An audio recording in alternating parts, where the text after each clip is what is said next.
Happy Tuesday, December 13th, 2022. Ahead of myself. I'm in a time warp. Big news today. Big news. Breaking. Sam Bankman Fraud, whatever you want to call him. The CEO of the now defunct FTX crypto exchange, used to be the number 2, is under arrest in the Bahamas and is supposed to be coming to New York. The Southern District of New York, I think that's the same one that's going after Trump, has asked the government has asked, I don't know, one of them, asking to have him back. There's a sealed indictment. It's supposed to be released. Maybe it's released by now. It's supposed to be this morning, outlining what crimes. It sounds like wire fraud, securities fraud, because the SEC jumped in too, and they made a long statement of all the allegations, saying that this is from Gary Gensler making comments too. And this is interesting because the SEC has jumped on this case also and said that, well, there's securities fraud. In other words, what Sam Bankman-Fried did was commingled customer money, defrauded customers, used customer money to essentially enrich himself. I mean, that was kind of, and other executives. That was kind of the summation of it. Now, interestingly enough, Sam Bankman-Fried, SBF, was supposed to testify in front of Congress. And Lee Zeldin, who is a congressman, has said, we had a lot of questions to ask. He was going to be under oath.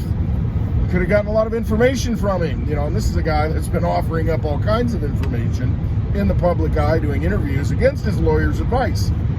So congressmen are like, hey, get this guy up here. He's going to spill his guts. He might actually tell us what else was going on and who else was involved. But no, all of a sudden, can't let him testify in Congress. You know, things might come out that shouldn't be coming out, and he's under oath, and it's in the public spectacle, the public eye. All right. And so there's this indictment that drops, and the SEC is involved in it. And Gary Gensler's the head of the SEC. Now, Gary Gensler was at MIT with a guy named Glenn Ellison. And Glenn Ellison happens to be Caroline Ellison's dad. Who's Caroline Ellison? Oh, that's right. That was Sam Bankman-Fried's girlfriend, the one that was the CEO of Alameda Research, the one that was commingling money with FTX. So,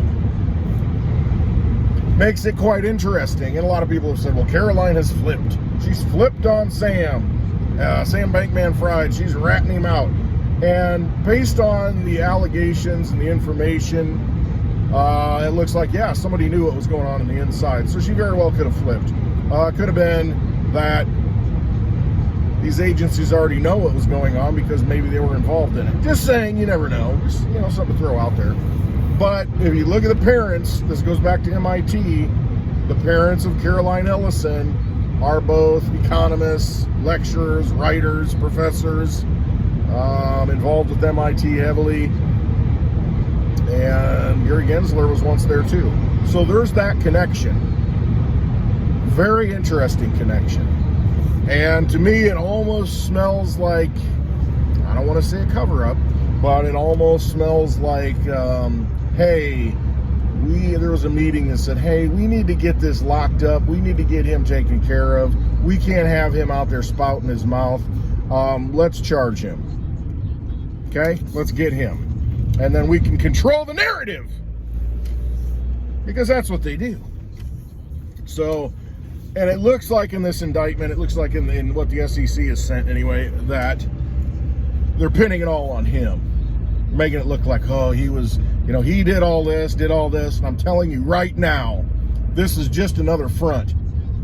This is just another front that the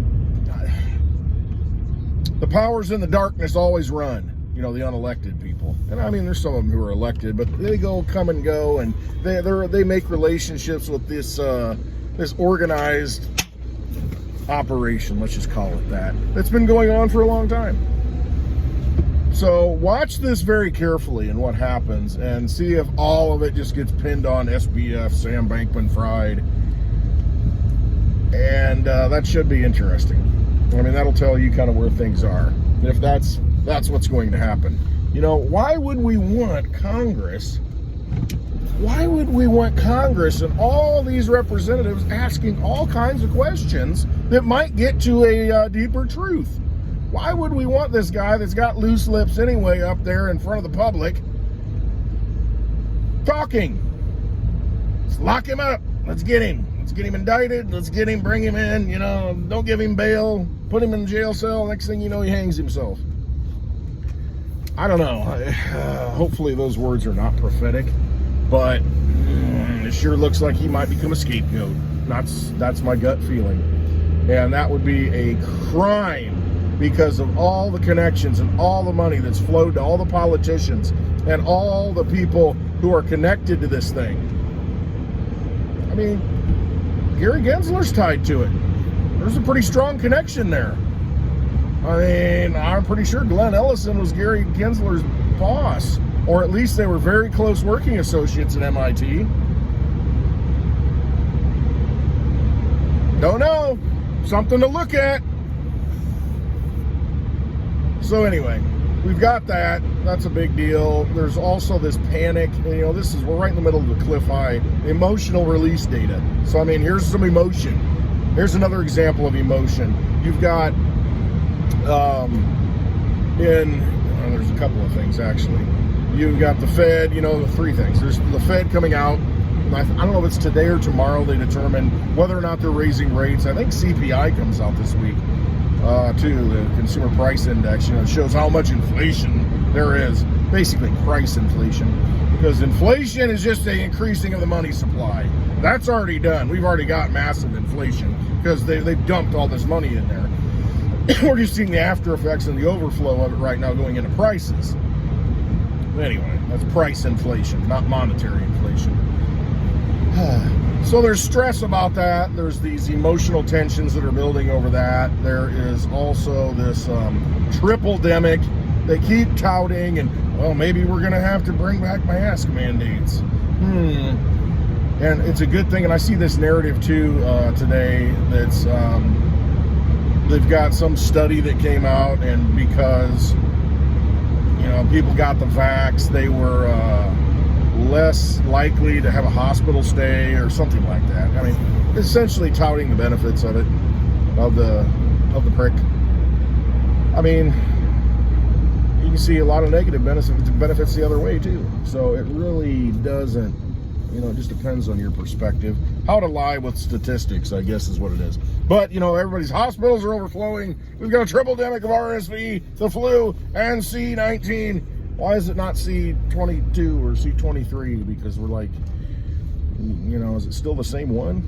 I don't know. Hard to say, isn't it? All these variants. But you're protected. It's safe and effective. No worries. That's why the CEO of Pfizer fled. And I didn't know what was going on. I thought it was safe. mRNA is supposed to be safe, even though it messes with, holy crap. Even though it messes with your genetic makeup, and you now become a robot that's possibly patented. You know, look at this. You might be under the patent now. You know, you might be a test subject because you've received it. It's kind of like GMO corn. Okay, there have been lawsuits, Monsanto and others.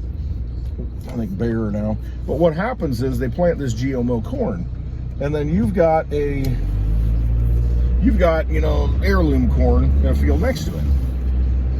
And so their GMO corn flies into your corn and pollinates your corn, and it's like, well, you're stealing from us. It's like, I didn't have anything to do with this. I want your GMO corn. And then people are lawsuits, and, you know, you're stealing our patents. But see, that's the thing. They patent corn.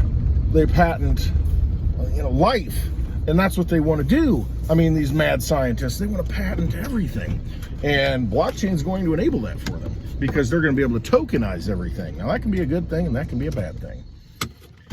Because, you know, it's great if you can tokenize things, and, you know, your house is a token, and you can, you know, take pieces of that token and monetize it and get paid for it. It's kind of like you know, you're selling interest in that house, just kind of like a piece of artwork. You know, you see that where you've got different people having pieces of it, and then you can, like, take money out. You can sell your interest in the house. but you can still live in it. And so there's all these different applications for it. You know, it's fractionalized ownership, all this stuff, which I guess is a good thing. I mean, you could say yes, no, whatever. You know, government, we all fractionally own it. You know, maybe that's part of it, and we have a skin in the game at that point based on, you know, what work we put into it. Whatever, you can do it any way you want, but the technology's there to do that now. Problem is, all these psychopaths, what they want to do is tokenize every blade of grass. They want to tokenize every piece of dirt. They want to tokenize everything in this world to where there's ownership. And they say, oh, it's a great thing because then, you know, you can use it as collateral, this and that. And the problem is they're going to own it all. And then they're going to make you essentially be a slave to use it. You know, and that's their plan anyway. They mentioned the World Economic Forum and others there. It's you will own nothing and you will be happy.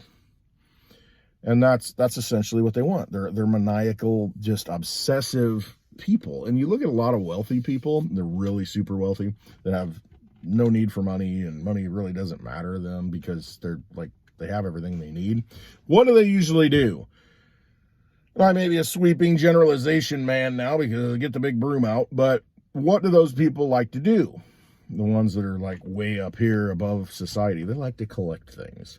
A lot of them tend to be collectors. They have that penchant to acquire things. You know, a whole set of whatever, you know, Fabergé eggs, or, you know, always something, you know, the famous artwork. And they want to collect things. They want to control things and own things. Well, you got to look, that mentality doesn't stop there with intangible items. It goes further. They want to own everything, including humans, including everything you eat, everything you use, all the dirt, all the air, whatever. They want it all the water. They want all of it. That's why Bill Gates buying all this farmland. What's he going to do with it? They want things. They want to control everything, and they see if they can tokenize everything, and then they can say, look, it's mine. It's on the blockchain. So it's mine. It's mine. You want some of it? I'll give you a fraction of it and let you use it for 100 years. Then you got to give it back to the foundation, back to the family, back to the, you know, the control structure, the bloodline. So that's the kind of mentality that you're dealing with. I'm getting into reading, and this is pretty good. This actually connects a lot of dots, and it makes sense. How do things get this bad? Go look at Whitney Webb, and thanks to Litecoin Lisa put me onto her, and I don't know how she flew under my radar, Whitney Webb, but she's right up my alley, in my wheelhouse. I'll tell you what, nothing like an intelligent lady. And she's done a lot of research on you know, under the guise of, okay, who created, how was an animal like this created? You know, this thing, this person, how did we get this Epstein character?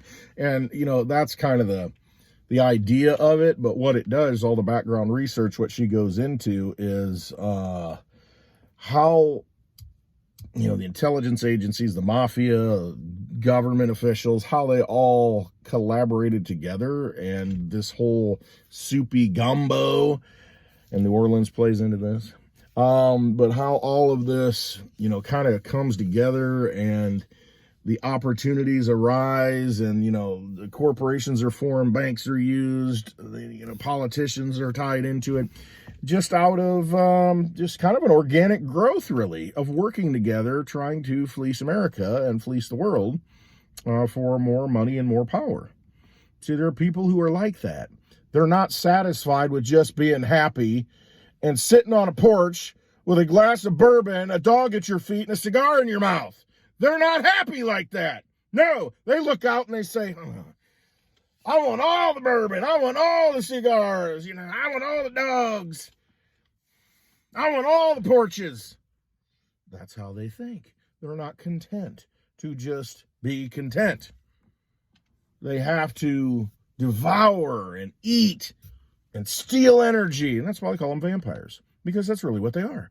And that symbolic mythology of the vampire is so important to be able to relate to what we're dealing with. That's just who they are. And they're just going to work with other vampires, you know, for the greater cause, the greater good of their own benefit. And that's just kind of what they do. They might have tussles here and there. It's WWE. I'm telling you, it's WWE. On the surface, They're putting on a show out there for everybody. Oh, it's right versus left. You're bad. No, you're worse. No, you're better. You're better. And that's just what they do. But behind the scenes, they work on the script together and like, oh, let's do this move and this move. And oh, the crowd will really buy that one. That's exactly what they do. And they eat at the same place, eat at the same tables, drink the same alcohol, go to vacations together.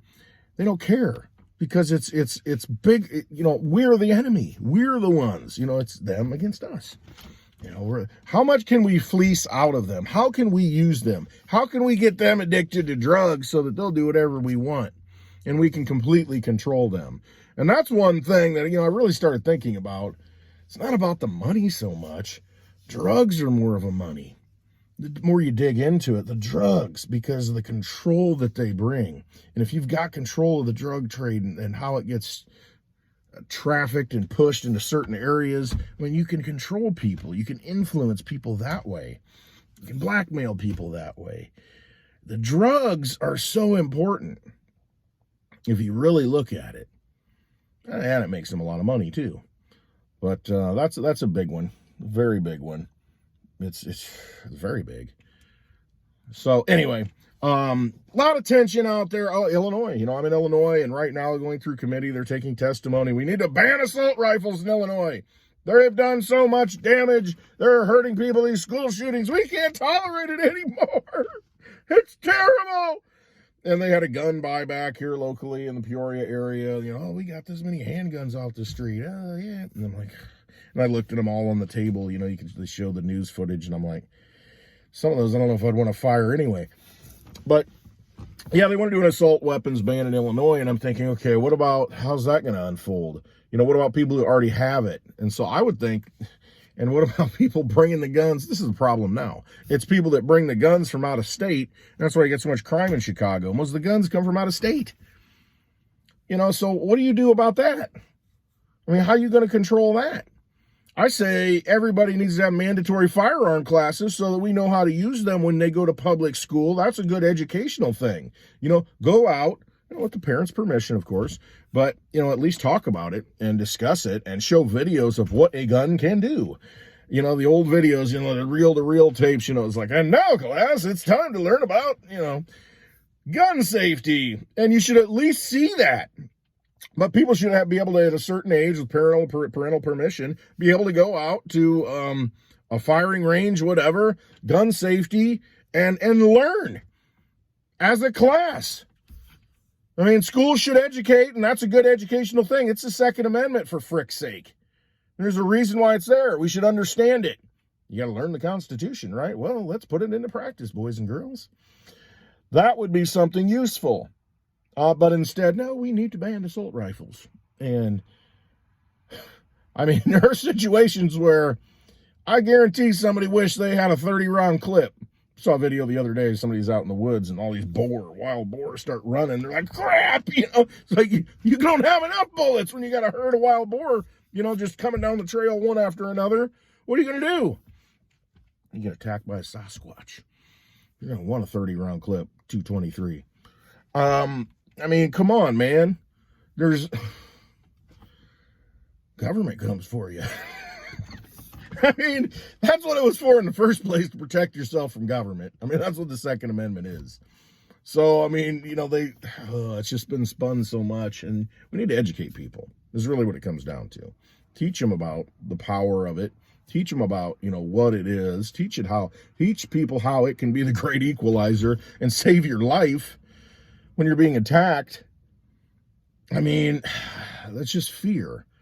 But it's more than that. The politicians, they prey on the fear, but they know darn well what they're doing. It's about taking away the right of the people to defend themselves, because that's how they want you, weak, enslaved, in fear. And there's your emotional tension. I'm sure there's other things that are going to pop up now that, this big arrest has happened. So, all right. Let it all go, though. Don't get worried about it. Don't get all fretty and, freaked out and let it stress you out and cause harm to your body, because that's all stress and fear do. Let it go. Take some deep breaths. It's not too cold. Take your socks off, take your shoes off, whatever. Stand on the bare ground. Reconnect, because that has an effect. It's been proven. You know, it helps your circulation. You get grounded with the earth. I mean, it's just an important thing. Do that and relax and just get in touch with, you know, who you are and what you're connected to, something greater. Spirit runs through everything. Call it what you will. Call it the Holy Spirit, Oversoul, Universal Soul, whatever you want to call it. It's there, and just connect to it. Okay. Very important. And then that's why you can trust yourself, because you're now connected to, you know, that God force, that spirit. All right. Hope you have a wonderful day. It's Tuesday, December 13th, 2022. Thank you all for watching. Love you all. I really do. Thank you so much for everything that, you know, all the support, all the comments. And I'm just hoping that this is something that can brighten your day, or at least get you thinking about something. That's why I'm here.